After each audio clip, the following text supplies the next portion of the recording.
আপন রক্ত যখন খুনি হয়ে ওঠে তখন আইন ছাড়া আর কোনো গতি থাকে না। রেল লাইনের সেই ভয়ানক অন্ধকারে দাদু অভিকান্ত দত্ত যে খেলা খেলেছিলেন তা এবার তার নিজের দিকেই ফিরে এলো। সিসিটিভি ফুটেজে এমন কি ধরা পড়ল যা দেখে ঋতুজার কম্পাস শিউরে উঠল। শয়তান দাদুর শেষ রক্ষা কি হবে? সব জানতে ভিডিওটি শেষ পর্যন্ত দেখুন। বন্ধুরা, কম্পাস সিরিয়ালে আজ যা ঘটল তা শুধু নাটক নয়, এক অবিচারের বিরুদ্ধে চরম প্রতিশোধ। কম্পাস যখন ঋতুজার বুকে মাথা রেখে কাঁদছিল তখন কি আপনারা অভিকান্ত দত্তের সেই ক্রূর হাসিটা দেখেছিলেন? তিনি ভেবেছিলেন কম্পাসকে চিরদিনের মতো স্তব্ধ করে দেবেন, কিন্তু ঋতুজা তো হার মানার মেয়ে নয়। সে কম্পাসকে নিয়ে পৌঁছে গেল সেই হাড় হিম করার রেল লাইনে। ঋতুজা চিৎকার করে বলল, প্রমাণ আমাদের আনতেই হবে কম্পাস।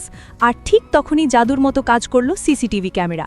থানায় বসে যখন ভিডিও ফুটেজটা প্লে করা হলো, উফ, নিজের নাতনির হাত পা বেঁধে লাইনে ফেলে আসছে এক দাদু। এই দৃশ্য দেখে বিহান আর ঋতুজা দেরি না করে পুলিশের হাতে ধরিয়ে দিল অভিকান্তকে। এবার শুরু হবে দাদুর জেলের ঘানি টানা।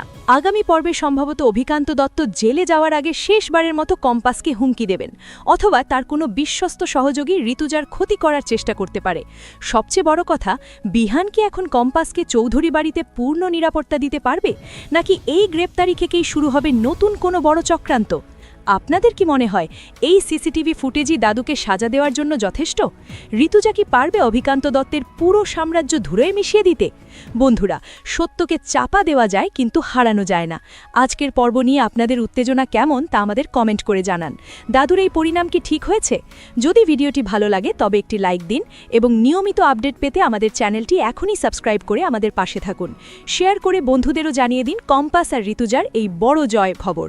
ধন্যবাদ।